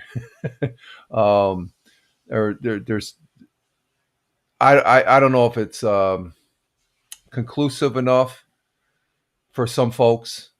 There is a correlation, I guess they're seeing, and it's just like any study. You see correlations and stuff like that. It just, I think was it last week? There was either on the audio podcast or here. I guess there was a study.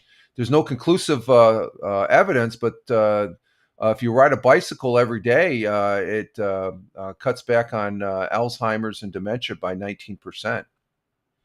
So I'm not gonna go ahead and because I haven't really read enough. I'm aware of the story and the announcement and stuff like that because during Charlie Kirk's memorial, when President Trump spoke, he did say that he was going to make a major announcement. So that was a major announcement.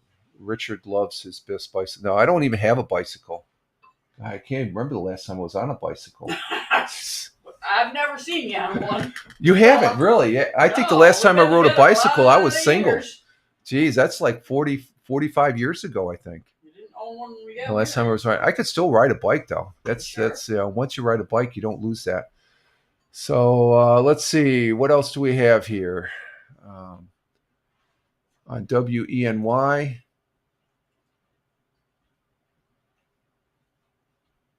Let me see.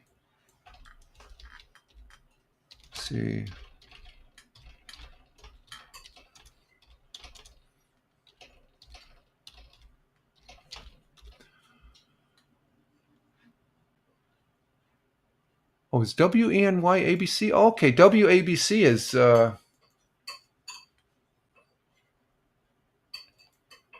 okay, WENY. I just realized that this is the ABC affiliate.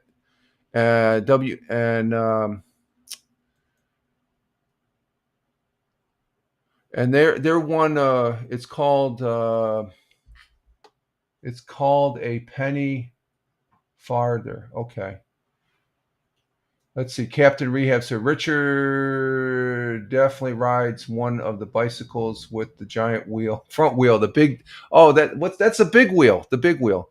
The TV station that I just WENY, just as a footnote, that's one of the affiliates that refused to air Jimmy Kimmel. Okay, they're part of was it Nextel and Nexstar? What's the other one? I can't remember. Instar or something like that. Nexstar or something else, I can't remember. But I guess he did return last night after nearly a week-long suspension and an emotional monologue. I haven't seen it yet, where he appears to close to tears, saying that he wasn't trying to joke about the killing of controversial activist Charlie Kirk. Yeah, that's all. The words were already said there. It's like, let's see. He's quoted as saying, "I have no," and I'm reading this off of WENY. This is one of the, and WENY is one of the affiliates that, let me bring this up. This is the article I'm reading from right here. This WENY is one of the ABC affiliates that it did not show Jimmy Kimmel last night, and they probably won't. Nextel and Instar, I guess, is the Jimmy Kimmel's always been controversial and stuff like that. I don't really care for him myself. I don't see, his ratings are very low. Okay. That's what they should be looking at. Just like the left tried to make an issue of this being free speech. It's not free speech. It just, it wasn't the government that suspended him. There's people on the left that want you to think that it was Trump that suspended. No, he had his opinion of it, but it was the ABC affiliates that joined together and said, hey, you know what? We don't like this guy. So it's sort of like, but let's see what Jimmy Kimmel had to say. He said, I have no illusions about changing anyone's mind, but I do want to make something clear because it's important to me as a human, and that is you understand that it was never my intention to make light of the murder of a young man, Kimmel said. I don't think there's anything funny about it. Then why did you say what you said? You said that you associated the assassin with people of MAGA and on the right. You're referring to his killing, for God's sake. You're trying to make it funny. He added that he wasn't trying to blame a specific group. Oh, why did you say MAGA? That's such a crock for the actions of what was obviously a deeply disturbing. He should have just shut his mouth. It was the old saying, if you don't have something good to say, don't freaking say it. That was really the opposite of the point I was trying to make. He said he understood his remarks last week to some felt either ill-turned or unclear or maybe both. But he made no apologies. So he's still a hack. He's still a hack, in my opinion. And he criticized the ABC affiliates who took his show off the air. Two station groups that represent about 1/4 of the ABC stations, Sinclair and Nextel, and this is WENY is one of those stations, ordered their outlets not to show Kimmel on Tuesday night. And Captain Rehab says, I actually tend to believe him. It's different being the host of a show like that. His show is crap. His ratings are lower than Colbert's, Captain Rehab. So I would disagree. It's just he's not a favorite person of mine. He didn't apologize, but he did criticize the ABC affiliates. It's their choice. Just like you had a choice not to say what you said, but you decided to. Well, okay, they didn't like it. They want you suspended. And he says, that's not legal, Kimmel said. That's not American. It's un-American. No, it's not American. It is American. They have a choice. How can you literally say that's un-American? It's their choice. The people, I don't really care for what he said. I'll be quite frank. Kimmel thanked many supporters. Well, as many supporters don't amount to much because he has very low ratings, including fellow late star hosts, past and present. Yeah, but they're not on the air anymore. He criticized other people. He's a hack. He criticizes other people to benefit his own self. He says it takes courage for them to speak out against this administration. He said they did, and he's part of the Trump's derangement, folks. He hasn't changed, okay? Kimmel never broke down again, nearly broke down again in praising Kirk's widow. Oh, now he praises her after the fact. It's called damage control. I'm not buying it, folks. So that's where we stand on that. He once a hack, always a hack. And Big Juice, it's not about money. He's not making any money. He's losing money. They've already shown he has less. He doesn't have anybody watching it. It's not about money. It's about his power that he wants to keep and be influential and stuff. His ratings are low. What happens when a TV show has low ratings? It gets canceled. And this was what he said was a straw that broke the camel's back on a quarter of the ABC affiliates. It's not one or two stations. It's 25% of ABC. Okay. Disney said, well, we better do something here. And then they backtracked. Typical. I wish Jimmy Kimmel good, but I totally disagree with him. He has Trump derangement. I'm going to call it for what it is. He has nothing to say good. And now he's backtracking. He's apologizing to his, it's just damage control. Moving on. Yeah, moving on. Yeah, the missus says moving on. I'm repeating myself. Thank you. So, and Captain Rehab, you tend to believe him. That's your choice. I don't trust him as far as I could spit right now. That's how I feel about Jimmy Kimmel. Okay. And he's a hack. All you have to do is look at his. I know. Just relax. You just look at his ratings and stuff. That's it as far as that goes. I say bring back David Letterman. I like David Letterman. I disagreed with him, but I liked him. I like who's the guy that's still on? Jimmy Fallon. Yeah, he's okay. But I'm not a fan of Kimmel. So moving on. So that was on WENY. Again, that's one of the affiliates that said no to Jimmy Kimmel. And they're calling that un-American. You gotta look at the people that say things that, oh, you're un-American. And they're just trying to, it's like using the N word, the R word and stuff. They're trying to plant that seed and stuff like it doesn't wash anymore, Kimmel. He lost all credibility as far as I'm concerned. Okay, let's see. Captain Rehab, but sometimes comedy is making a joke at someone else's expense. But what he said was not a joke. Okay. He tried to make it a joke. It wasn't a joke. The person's intention is hard to gauge in a situation like, no, it's not. You see, it's hard. It's hard as far as when you type something in the comments, Captain of Rehab. But he was trying to make a joke at the expense of a certain group, a political group associated with the assassin and stuff like that. That's cut and dry. Okay. And he's done that before. Okay. So if you want to defend Jimmy Kimmel, go ahead. You're a Jimmy Kimmel fan. That's fine. That's on you. No problem. But his intentions are clear. He has Trump derangement. He has bashed and ridiculed people and hid behind. See, there's a fine line. He's crossed that fine line as far as it a joke and what he intends to plant a seed to give the impression that this person is no good. That's not being a comedian. Who's the guy from Seinfeld? He said the N word and they totally cut his career out. Okay, so why is that any different than what Kimmel said about the assassin being associated with the right MAGA group? You're crossing a line there. That's just me, okay? But if you want to be a Jimmy Kimmel, more power to you, I guess. Let's see. What else is on?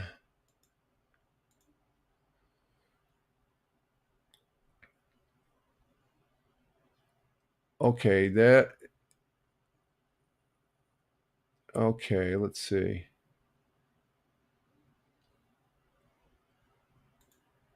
Let's see. I'm not defending him. I'm saying it's hard to know what his intentions was without being in his. Again, I know what his intentions. I interpret his intentions as well as millions of other people.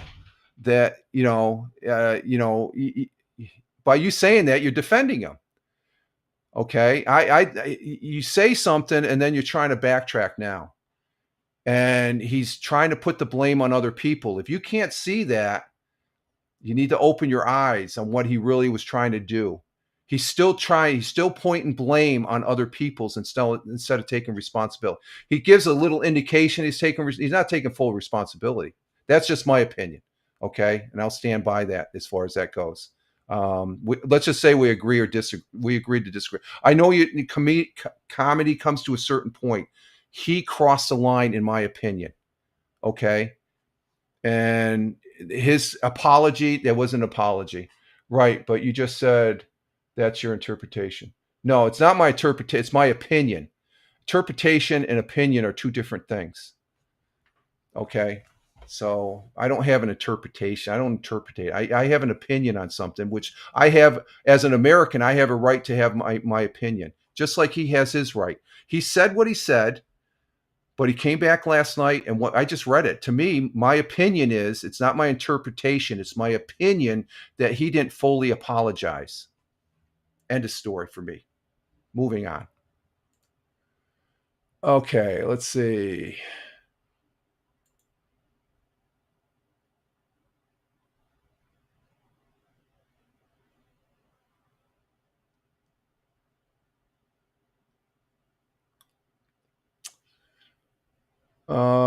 We have Channel 18 News. What do we have on Channel 18 News? That's the other. I think that's the NBC affiliate in Elmira.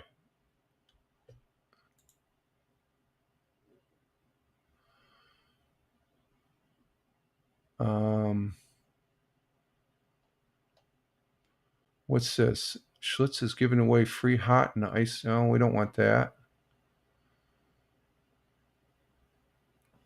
Okay, nothing there. Nothing on hundreds gather.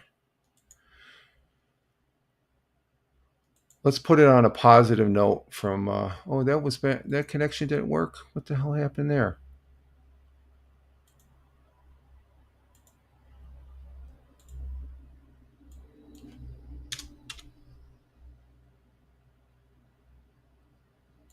What's going on there? That's, let me double check this, folks. Let's see what's going on here. This one didn't want to.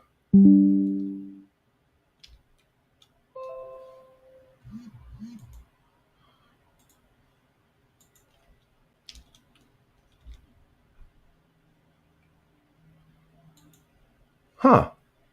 That didn't want to go. How come? Let me double check this for a minute. Let's see. Oh,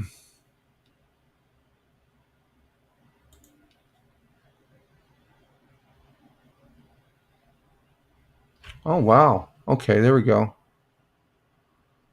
Oh, they must have been changing. Let's see. News.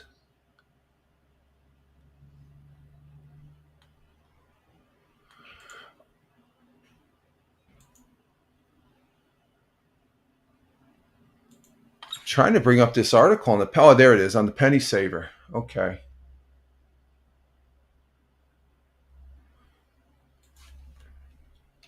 This past weekend,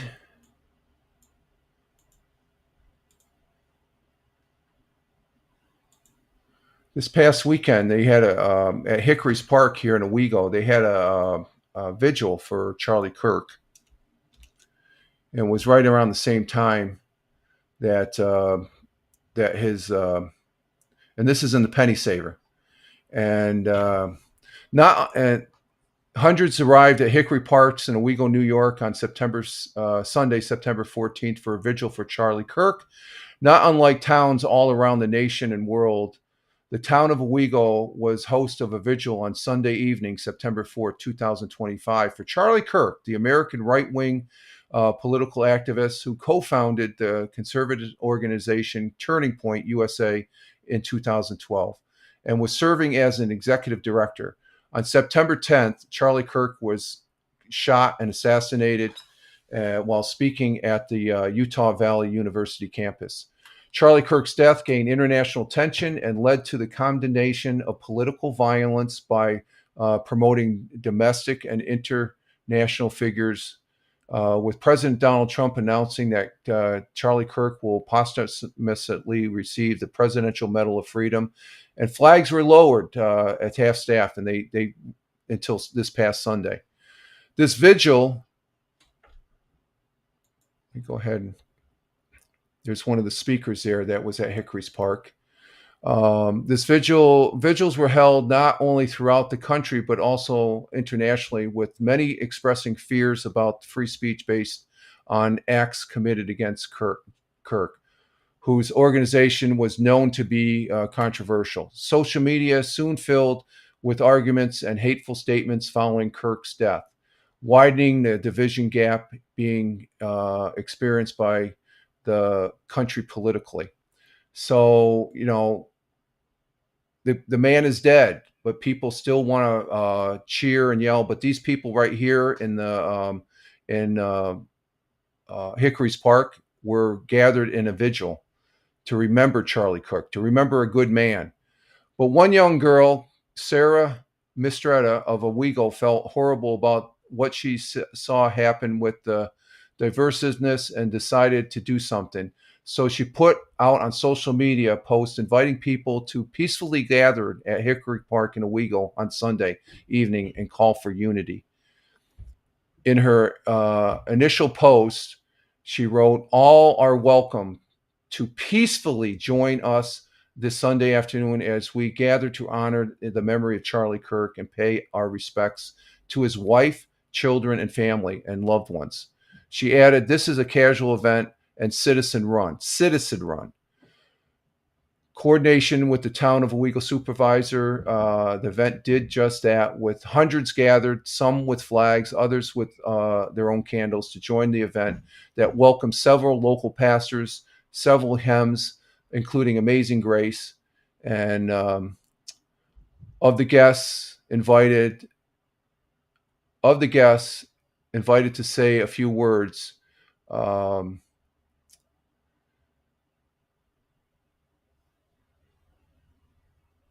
So this is an event. I'm not going to read any more. It just that took place. This is the goodness. These are people not saying disparaging words on a man that was killed and assassinated. These are people that genuinely are saddened by the death of a good man. So this took place. That's Tioga County legislator. That's our Tioga County legislator, Chair Martha Salbreyer, was invited to say a few words, and she did at Hickory's Park in Owego. And so the vigil concluded in a prayer and was a peaceful gathering. Okay? How do we look at the opposite side? The opposite side, we have riots, we have destruction of businesses, and I just remember you have if you look at in history, those great men such as Martin Luther King, peaceful demonstrations. This was a peaceful demonstration. Wasn't harsh words about a good American that died. Okay, so just to bring that to the forefront. So that was on the Penny Saver. That's a weekly publication here in the southern tier of upstate New York that we say thank you. Let's see.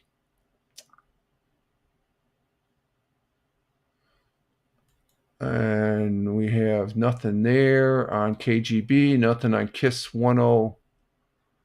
What's this about the new phase? No, same stories there. And nothing up in our big Buffalo channel. So I think let's see, what are we doing for time here? Oh, we're at 2 hours, so we're good. We're good. Let's see how Masa is on. Is it going to rain out? Yeah, it looks like it's going to rain. Oh, let's see here. So let me close all these down. We don't need these up anymore. So we've been on for 2 hours. Got a little soapbox.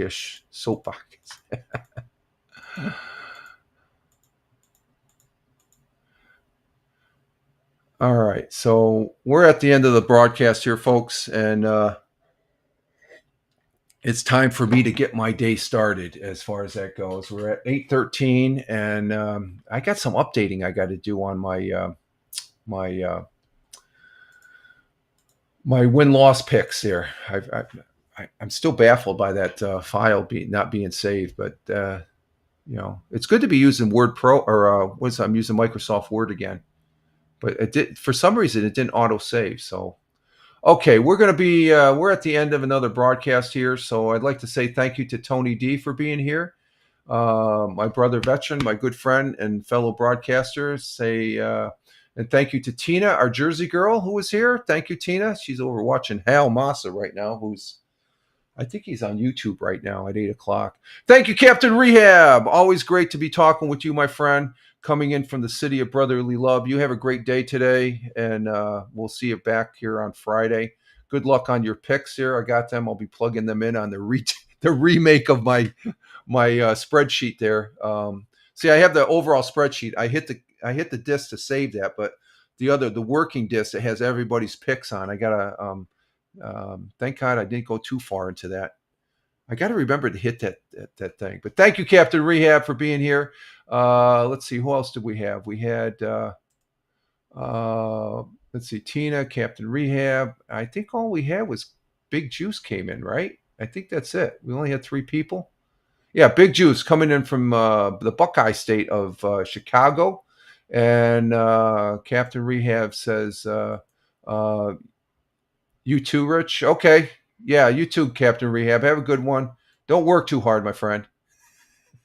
We'll be talking to you later. And thanks again for being in the chat. Greatly. Good exchange. Okay. I understand where you're coming from, my friend. I do. Okay. Just to let you know. I guess I get a little hyped up. And whatnot. So God bless Jimmy Kimmel. Okay. God bless him, and hopefully he has better success than his low ratings are. Okay. But other than that, that's I want to say thank you for the folks that were watching here on the fireman or the Wednesday morning broadcast. And that's impossible. Okay, that's impossible. All respects. Yes, sir. All respects. No problem. We're good. We're good. And But thank you for those that were watching, sitting back and stuff like that. Thank you for those people that are watching on the replay. Also, greatly appreciate that. And also the people listening over there on Spotify, because we will repurpose this to go over there in the audio form as far as that goes. So, but my name is Rich Roberts, and I am at Fireman Rich here on Rumble, at Fireman Rich over on X. That's my mainstay, and you can Google at Fireman Rich also to see where else I'm at on these fine social media platforms.